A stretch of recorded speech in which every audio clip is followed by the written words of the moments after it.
Welcome, fight fans. It's your boy Blue, and this is the fourth episode of BLÜ-FC. So, as always, we're going to quickly go over what we're doing today. We're going to recap last Saturday, which was Cannonier and Gastelum in UFC Vegas 34. And then we're going to move on to talk about this Saturday, which is going to be Barboza and Chikadze. And I cannot wait for that one. So, the last event, I'll go over the prelims first because I talked about two prelims last time. We talked about Roosevelt Roberts and Ignacio Bahamondes. I picked this prelim because of how much I like Bahamondes in the Contender Series and how he was in his first fight. I was saying that he's really talented but hadn't put it all together yet because he's still pretty young. And I also said that I had a feeling he was going to start to put it together more and take the win. And holy shit, did he do that with the 5 seconds left KO. But he dominated the whole fight. Without a doubt, he was going to win by decision. Instead, possibly KO of the year. I hope you took my advice and watched that. Or at least look up that clip. It is crazy. Good candidate for KO of the year. Well, at least a nomination. I don't know if he's going to win it, but it's a good nomination nonetheless. Anyway, so my prediction for that one was maybe a finish for Bahamondes, but probably a decision. And I mean, that's literally exactly what happened. He was about to get a decision and last second got the KO. So still good on that one. And again, I cannot wait to see this guy again. He's improved so much. Like I said, he's putting it all together. He's got that takedown defense was much better. He was patient because, I mean, he might not have looked patient because his face was pretty bloody, but he wasn't getting smashed in. He wasn't jumping in too hard. And as I said, he was getting hit by a bunch of jabs though. So he does need to work on that, but he never got hit too hard. So that's pretty good for a young fighter. So really, he just needs to work on not getting hit by those jabs. But I mean, even I think it was Bilal. I mean, he's teammates with Bilal or sparred with Bilal or something like that. And a bunch of other fighters were saying the same thing. They think this kid's going to be a champ someday. I don't know if he's going to be a champ, but I can for sure see him being a top 5 contender for sure within the next 5 or 10 years or so. He's still got to work on a lot of things, as we said, but he's definitely got the potential going for sure. Now, the next one I was talking about was Brian Kelleher and Domingo Pilarte. I picked this one because I like watching Kelleher, and yet again, he delivered. It wasn't as exciting as I had hoped, but he still dominated the whole fight. So props to that. And again, my prediction was maybe a finish, but probably a decision.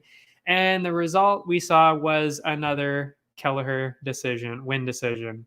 And I'm excited to see him fight again. It was somebody else. I was going to say, I think he was calling out Gillespie, but that was somebody else, I think. But yeah, cannot wait to see him fight again. He's super exciting. But before we move on to the main card, another prelim that I want to talk about that I did not bring up last time was that KO by Josiane Nunes against Malecki. Oh my God. I'll admit, when I saw these two walk in, I was like, I don't know about this one. This is kind of insane. Nunes is literally almost a foot shorter, and it really looked like a lot more than a foot shorter to me when I was watching it, but she tore Malecki apart. It was amazing to watch the whole time, and then she got a great KO at the end. Crazy. The prelims were amazing this time. I mean, I love the prelims in general, but these ones were really, really good. So moving on to the main card, excuse me. Moving on to the main card, we had Alexandre Pantoja and Brandon Royval for the first one in the flyweights. And for this one, because Royval had just fought Moreno, I thought he might have won, probably a close decision, but probably by decision, but that'd be close. I'm looking at my notes, sorry. But I did also say that I could see Pantoja getting a finish. And I should have listened to that nagging instinct that Pantoja was going to get a finish because he dominated the whole fight. The very short fight, that was a second round sub, and it was devastating. So props to Pantoja, destroyed my original prediction. But again, I did say I saw a Pantoja finish coming. I really should have listened to myself when I said that. Anyway, but before this, Royval was sitting at number 6 in the rankings. Pantoja was at number 3. I said this at the end of last week, but I'll say it again, obviously, now that the fight is over. The winner of this fight, Pantoja, is probably going to get the title shot against Moreno, and I stand by that. I think Pantoja deserves it, and he's probably going to get it. The only other person that I would say has an argument at it is Askar Askarov. And for some reason, I don't know, nobody's been talking about him at all. I haven't heard anybody, like none of the commentators have been talking about him. I've seen a couple tweets here and there online, but no real push. So they seem to want Pantoja now. And I mean, it makes sense. We've got a recency bias. He literally just won, and he's the should be probably the number 2 contender. I mean, really. But yeah, Askar is the number 1 contender. And I was actually kind of thinking myself when I was thinking about this, I don't even remember the last time he fought. But then I looked it up, and it was actually Benavidez. It was earlier this year. So, I mean, he fought, I think it was like not even like 5 months ago. And he's the number 1 contender. He beat Benavidez. So, I mean, am I missing something? He should obviously get the title, like the title shot, Askarov. Like, what are we doing here? Like, I mean, I don't know. I just don't get it. He definitely deserves it. That's what I think. I don't know. And Moreno needs to fight soon because they always have that 6 months where they need to defend the title. So I think Askarov should get it, but Pantoja is also a good choice. They're probably going to go with Pantoja. We'll see. I would love to see either one, though. I think that's going to be good either way. Excuse me. And the next one after that on Saturday was Vince Pichelle and Austin Hubbard. I honestly didn't really know much about these two. I was judging pretty much based on the age of Vince Pichelle and the fact that Hubbard had been fighting more recently. So I went with Hubbard by decision. Terrible choice this time. I will admit that. That was not good. But I mean, again, I hadn't really seen either one of them before. It was Pichelle by decision. And honestly, he looked great the whole time. And that amazing mustache. I am a fan now. Also, he liked my tweet, which is kind of hilarious, actually. I talked about his mustache. It was great. I'm a fan now. And a last minute add-on to Saturday that we didn't cover last week because it was literally a last minute thing. I think they even added it on maybe Thursday. It must have been Thursday or else I would have talked about it. Was Saeed Yakub Kakramanov versus Trevin Jones.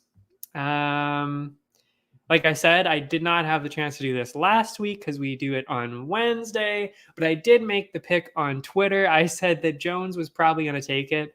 I mean, Kakramanov was new to the UFC on a really short notice fight. He came from, I believe it was Uzbekistan, and I think it was 4 days before. So normally you lean away from that because new fighter and for short days notice, and Trevin Jones is pretty good. But wow, I was wrong with that one. Definitely should have leaned the other way. This guy is a beast. He dominated the whole fight and got a wild sub. I think it was a guillotine while standing up. I mean, that's wild. This guy is good, and honestly, cannot wait to see him fight again. He's going to be a problem. After that, we had Parker Porter, the heavyweights. And Chase Sherman. I should have finished that. This was another close one when I was making my picks, but I leaned towards Porter because I had heard good things, and overall, Porter has done better in his career. As I mentioned, Sherman had been previously let go from the UFC. Not really a good look. And like I said, the announcers had been pretty kind to him so far when I had kind of heard them talking about him before. So I thought that was a good choice. So I chose Porter by decision. And I was very worried the first round, but as the fight went on, I knew I had definitely made the right choice. Sherman was completely gassed out in even the second round, and in the third round, he looked like he was fighting in slow motion. Like, I'm not even kidding. Like, Porter looked like he was in the Matrix or something. I mean, he wasn't even really fighting that fast. It was just Sherman was going like, wah, man. That was it. That was it. So yeah, easy decision for Porter. He clearly won that, and I am glad I went that way. And I do want to see him again. I don't know how he does against the top 15, but maybe he can get a little bit better, keep it going. I'd like to see him keep going. Yeah, so the co-main was Clay Guida and Mark Madsen. Going into it again, I wouldn't say I thought this was going to be a completely one-sided one, but I definitely thought Madsen was going to make it hard. And I 100% thought he was going to get Guida down and control him there. But I was definitely wrong about that. And I should have realized that because, I mean, I've watched enough UFC to know that two really good wrestlers, usually means it's going to be a stand-up fight. I should have realized that. And because I knew Guida was better at stand-up, I should have realized it was going to be much closer. And in fact, when they were reading the decision even, I was actually a little worried. I wasn't sure Madsen was going to win. But my prediction was Madsen winning, and I was right. But it was a split decision. So it was a very close, a little too close. And yet again, though, I mean, we talked about this in the break episode about the judging scores. Another weird decision. When you have a split decision, and I said it a couple episodes ago, there should be no way that in a split decision, one fighter gets 30-27. And yet here we are. One of the judges, I should say, saw it 30-27 for Madsen. Yet it's still a split. Like, I don't know. I just don't see how that should ever happen. If people are judging properly, that should never happen in a split. But yeah, going forward, I'm not sure I'm going to be as favorable towards Madsen because he made that a little too close, especially being undefeated and an Olympic wrestler. Thought he was going to do a little better than that. And I'll probably take Guida a little more seriously from now on. I mean, I took him seriously going into this, but more so now. I will definitely take him more seriously. And the main event was, of course, Jared Cannonier and Kelvin Gastelum. I said it was going to be close if the right Gastelum showed up. And he definitely did. I think that was pretty much as well as he could have done. It was pretty close, but I mean, Cannonier was just too much and just really overwhelmed Gastelum. But that being said, I mean, Kelvin deserves a round of applause. He got knocked on his ass in the third round. How he got up, I have no idea. And I'm not trying to take away from Gastelum here. I mean, I'm not really a fan, but he keeps showing that he deserves to be fighting the best. And even though he's been losing, he took both Whitaker and Cannonier to a decision. And he's pretty young. I think he's turning 30 like next week or something like that. That's pretty young, especially to be that high up for that long. So I'm sure we'll keep seeing him around these top fights. Hopefully he doesn't, take that too hard and move down, move divisions or maybe leave, get cut from the UFC. I hope that doesn't happen. I don't think it will, especially since, I mean, he won the Ultimate Fighter. I don't think the UFC would ever do that, but I have seen people tweeting about it. I really don't think that's ever going to happen. Anyway, excuse me. In terms of what's next for them, while I'd like to see Cannonier and Adesanya, and Izzy has said before that he wants to fight Cannonier.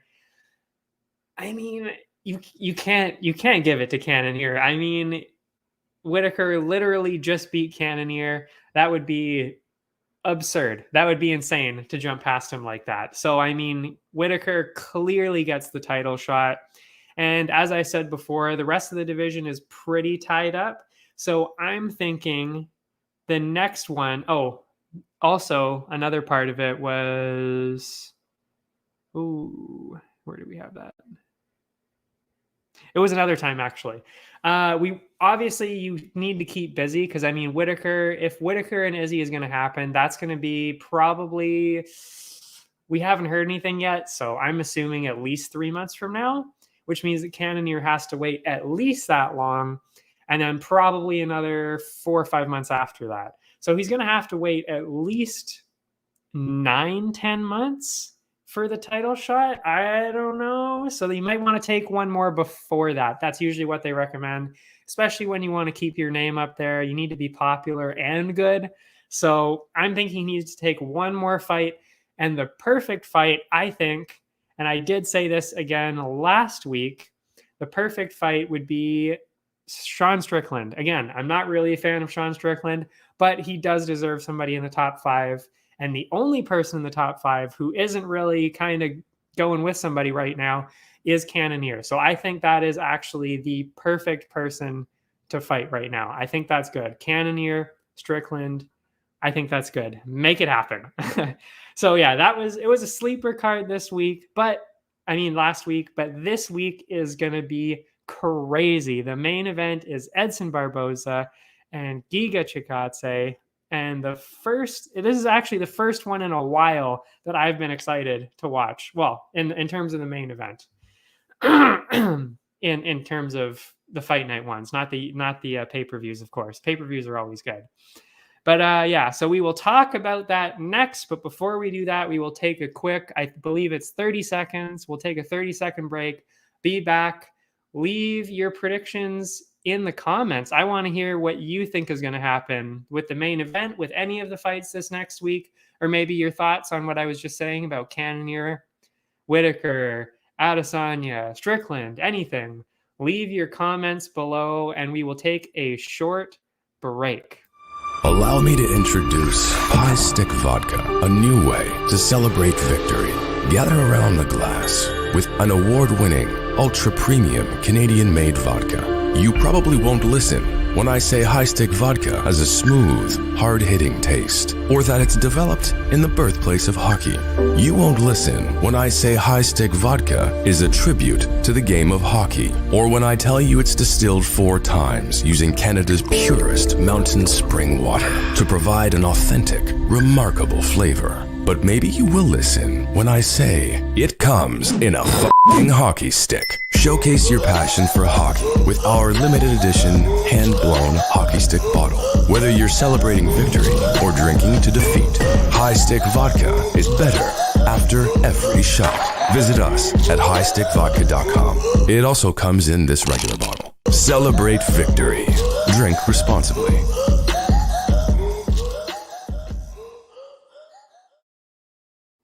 And we're back. Okay, so now we will talk about the main card for this Saturday. I'm going to give my predictions. I'm going to give the odds, which you can see on Bet99. The details are also below in the description. You can get a bonus. I think it's a $600 bonus if you go to our website and use their code. Also, I just remembered I got a new hat last week from the Area 51 merch. Very cool. I like it a lot. You can also see that on the website. I forgot to mention that last week. I can't believe it. Anyway, so back to the main card. The first fight, we've got Mahmoud Muradov versus Gerald Meerschaert. So yeah, we got the Meerschaert. What am I saying? We've got Meerschaert on one side. He's got lots of UFC fights, but he's fairly inconsistent. The last fight, he got a first-round sub, but before that, victim of the absolute monster, Khamzat Chimaev. So, I mean, a bit iffy on Meerschaert, but on the other side, not so much UFC experience, but he's got that devastating KO last fight. And he's 25-6, which is pretty solid. To me, this one's pretty clear. I'm thinking Mahmoud Muradov all the way. I think he's honestly going to dominate this fight. This is one of the first times actually that I'm thinking there's probably going to be a finish. I think Muradov finishes Meerschaert. And also he's on his way up. I don't think Meerschaert is on his way up. I think he's kind of just staying there, doing his thing. Maybe even, I don't know if I would say he's on his way down, but he's kind of just there. Whereas Muradov just got here. He is on his way up for sure. And if we look at the odds, I mean, let's see what this is. This is by far the most one-sided fight of the night. It is -600 for Muradov and +433 for Meerschaert. And I don't know if I'd say it's that one-sided, but yeah, I'm 100% going with Muradov here. And we don't have again, they never set up the odds for the actual specific finishes until I think it's Thursday or Friday. So I can't give you the odds for that. But I would say you'd either want to bet on the finish or maybe go do a parlay with one of the other fights here. And speaking of that, the next fight, the odds are also very one-sided, but I'll get into the odds after. So we got Andrei Petrovsky and Michael Gilmore. Now, I will say I haven't really had this chance to see any of The Ultimate Fighter this year, not because I didn't want to, but because I'm in Canada and the channels here refuse to show all of the episodes. I think it was 3 episodes out of the first like 5, and then they stopped showing them all. So I haven't seen anything since then, but I have been reading what's been happening. So it's different watching it though. So I will say if I would have watched it or would have been able to watch it, I would probably have a lot better idea of what's going to happen. But I did enough reading that I think we should be pretty close. And the odds speak for themselves on one of these fights anyway. But yeah, so when I did my reading, Andrei Petrovsky won his first fight on Tough, but lost the second one to Brian Battle, who is also fighting tonight. And Michael Gilmore, I actually saw this episode. He's actually a replacement for somebody else in the show and ended up losing right away. So because of that, I'm saying Petrovsky is probably the easy pick here. And honestly, there's a decent chance you're going to get a finish here too. So you might even want to parlay that last one, Muradov, and parlay that to Petrovsky. Maybe even if you're feeling frisky, bet on 2 finishes. Not telling you what to do with your money here. I mean, well, actually, I'm partially am. But that could be good. Get a couple parlays in. I mean, I'll tell you the odds again for this one. Again, available on Bet99.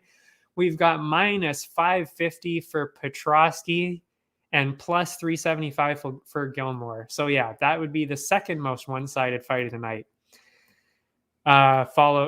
Again, second only to Muradov and Mearshart. So yeah. And I think, again, that was pretty obvious. I mean, when you've got somebody who was a replacement on the show, just like benched, and then he comes in, loses his first one to somebody that's that won his first fight, and then he lost to somebody who's actually fighting to win the show, I think it's a pretty easy choice. I mean, you can't do, this is MMA math again. You don't want to do too much MMA math here, but on this one, I would say it's pretty safe. I'm definitely going with Petrovsky on that. So, and after that, we've got Kevin Lee and Daniel Rodriguez. Of course, Kevin Lee, a staple of the lightweight division. He's actually ranked number 11 over there right now. And even though he's in a new division, because of how good he always is, I mean, he's always amazing. You cannot deny Kevin Lee. So I'm going Kevin Lee all the way here. Honestly, I think this is one of those fights that the UFC occasionally does when somebody moves divisions, when they're this good, when they're ranked. They usually throw them a fighter that they think they're probably going to win against, but it's still a tough competition, at least on face value.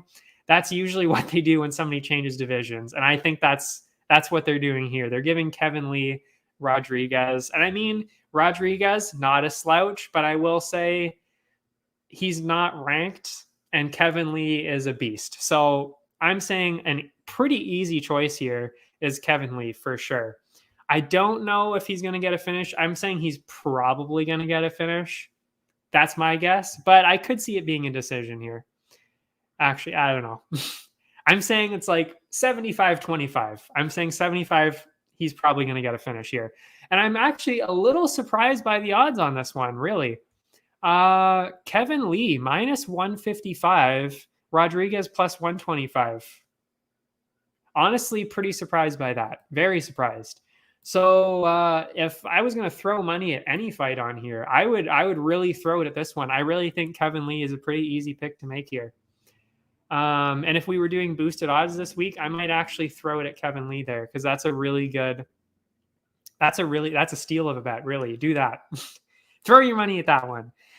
Anyway, so after that one, we've got Ricky Tercios and Brady Highstand, and this is going to be the tough bantamweight finale. Again, sadly, could not watch all of the episodes, but I actually did see Ricky Tercios fight in one of the episodes. He looked really good, and I've heard a lot of good things on Twitter about him the whole season, not just now, but even the whole season, even since the start. They liked how Tercios was looking, and I've heard it ever since. So I'm going to go with this one. It's really close on paper. So honestly, I'm going to go with Tercios on that. Because again, couldn't watch the episodes. So I'm going to take everybody's word on that. I'm going to go Tercios by decision because bantamweight's not a huge amount of finishes. So probably more likely to be a decision here. And if you look at the odds, again, this one is actually much closer than the other ones, of course, because it's a tough finale. They're all usually pretty close. Anyway, so we've got Highstand at plus 130 and Tercios at minus 160. So yeah, it seems like people are leaning that way. And I would probably support that too. Like I said, I did see him fight once. I didn't really see the other guy, Highstand, but I did see Tercios and he looked really good. And I've heard a lot of good things. So that is definitely going to be my pick by decision. And the next one, of course, the co-main, is the middleweight finale. And that is Bryan Battle, who I talked about earlier, and Gilbert Urbina. Now, Bryan Battle won throughout the whole series to get here, and Urbina did not. He actually lost in the semis to Tresean Gore. And for that reason, I have to pick Bryan Battle. And since it seems like Urbina wasn't really all that strong in the semi against Gore, he got finished pretty easily, I've heard. Yeah, it seems like a fairly easy pick to make, to pick Bryan Battle here. Because, I mean, Bryan Battle earned his way here. And Urbina lost in the semis. So, I mean, to me, that's a fairly easy pick to make too. And I'm saying there actually might be a finish here. Maybe. Again, I didn't see them fight. So I'm saying, could be a decision. But with the tough people, there's a lot of finishes, especially since we're talking about bigger, middleweights here, not bantamweights anymore. I'm thinking there could definitely be a finish here. And the odds, again, support that. I think people realize too, because again, Battle earned his way there. He battled his way there. And Urbina did not. He lost in the semis. So the odds are Battle with minus 163 and Urbina with plus 133. Urbina? I'm saying it's Urbina. I'm not sure. Anyway, so yeah, that's it for that one. So yeah, the odds definitely support that. I'm leaning that way too. And in the main, of course, oh my God, I haven't been this excited about a fight actually, since the pay-per-view really, being the main event, of course. And Aldo, I was very excited for Aldo, but I am just as excited for this one. This is going to be so good. I hope it is anyway, because if it's not good, I'm going to be very disappointed. We've got Edson Barboza at number 9, Giga Chikadze at 10. Did I say minus 9 or number 9? We've got Giga Chikadze at 10. On paper, super close. Both amazing strikers. And I'm actually a fairly big fan of both of them. I follow both of them on Insta and Twitter. I love both of them. Actually, no, I don't think I do follow Barboza, but I should. They're both very good. I love them both. Love seeing both of them fight. They're also really cool people. Anyway, but from what I've seen, though, I think and I've seen both of them fight quite a bit, actually. So I think Barboza is going to be slightly quicker and slightly stronger. And you can definitely tell just by looking at him that he's much stronger for sure. But I do think he's also quicker. Especially if you look at the Ige fight. That really should tell you enough. Because Ige is very good. Ige is really good. So, I mean, to win a decision that easily, I mean, I honestly don't even think it was close. And I was kind of going for Ige there because I really like him. But, I mean, that was not close. Barboza pieced him up real good. So, and I honestly, when I look at them, I see that, to me, Chikadze is very similar to Ige. I think they're I do think Chikadze is better than Ige, but I do think they're very close, very close. So I think it's going to be very similar to that, which is good because that fight was also insane. So I'm very much looking forward to that. What was I going to say here? I did have... Oh, yeah, and then he won the decision to Amir Khani, too. Again, I love Amir Khani, but again, easily won that decision, too. So, I mean, and then if you look at Giga, wow, I'm really stumbling today. If you look at Giga, he finished Cub Swanson in round 1 in May, and then some other people that I don't really know before that. And I did see those fights, and they were pretty easy finishes. But I mean, if you compare the two, yeah, Cub Swanson's good. Okay, yeah. But I mean, you've got the biggest name on Giga is Cub Swanson. On the other side, I mean, Barboza, who hasn't he fought? And he literally just won 2 amazing decisions against Ige and Amir Khani. So, I mean, like, the resumes are not even close. So to me, and that compared with the fact that I know he's going to be stronger and I'm pretty sure he's going to be quicker, I really think Barboza is probably going to win by decision here. And he might even get a finish because it is 5 rounds. He's got 5 whole rounds to piece up Chikadze. But because I said this is so similar to the Ige fight, which it really is, I'm saying it's probably going to be a decision. That's the way I'm leaning here. Oh, the odds just changed. My goodness. I didn't even know they could do that live. My God. So yeah, what do we have for the odds here? We've got Barboza -128, Chikadze +105. And I actually saw this earlier, and they had Chikadze was actually the favorite for a little bit here. So they've been flip-flopping back and forth, which is very interesting. I'm very intrigued by that. And I think, yeah, sure. I mean, Chikadze is really good. But again, with what I've been saying, you got to consider what Barboza has been doing recently. And he's just been dismantling everybody. So, I mean, I think the easy choice here is for sure Barboza by decision. And I mean, at -128, that's a decent one to throw some money at too. It really is. Just like what I was saying with Kevin Lee. I mean, throw some money at Kevin Lee right now. The odds are great. -155. That's it for the main card. And I do have one prelim that I want to talk about. It is Alessio Di Chirico and Abdul Razak Al Hassan. And by the way, if you want to hear some comedy, listen to Michael Bisping say that name. I hope Michael Bisping is commentating this weekend, and we get to hear him say Abdul Razak Al Hassan again. I love it. I love Bisping so much. Oh my God. And he loves saying that name, and he's perfect. Anyway, I've seen them both before. I like both of them. They're both powerful, both lots of action. But the last fight, Alessio got Joaquin Buckley in the first round, and Buckley is no slouch. And while Hassan, oh my goodness, why am I fucking this up today? I need to drink. Hold on. I need to reset. And on the other side, we have Al Hassan, and he lost his last one by decision. And it wasn't even to some, I don't even remember who it was against. I didn't even write it down. I don't think it was anybody really that great. So, I mean, you got Alessio Di Chirico, who, I mean, destroyed Joaquin Buckley.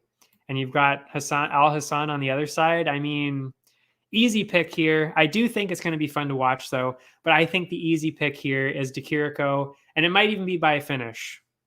I might even throw some money at the finish on that one. Whoops, got two mice over here because I got the laptop and the computer today. And in the odds support that too. Di Chirico, we've got -250, and Al Hassan +200. So yeah, I'm leaning towards that for sure. And I mean that Buckley KO was crazy. So yeah. So yeah, this is easily the most finishes I've ever predicted before. Normally I go with the easy choice of a decision, and I've actually been pretty close. But here, I mean, We've got a lot of Ultimate Fighter. Wow, what the fuck is happening? We've got a lot of Ultimate Fighter people on this time, and that's less experience. That usually means more KOs. We've also got a couple lopsided ones, more KOs again. Kevin Lee, that usually means a KO. And we've got, I don't know about the main event with Barboza Chikadze. I don't know if there's going to be a finish there, but that's going to be good. Anyway, lots of good fights here. Honestly, I'm excited to see every single one of these, really.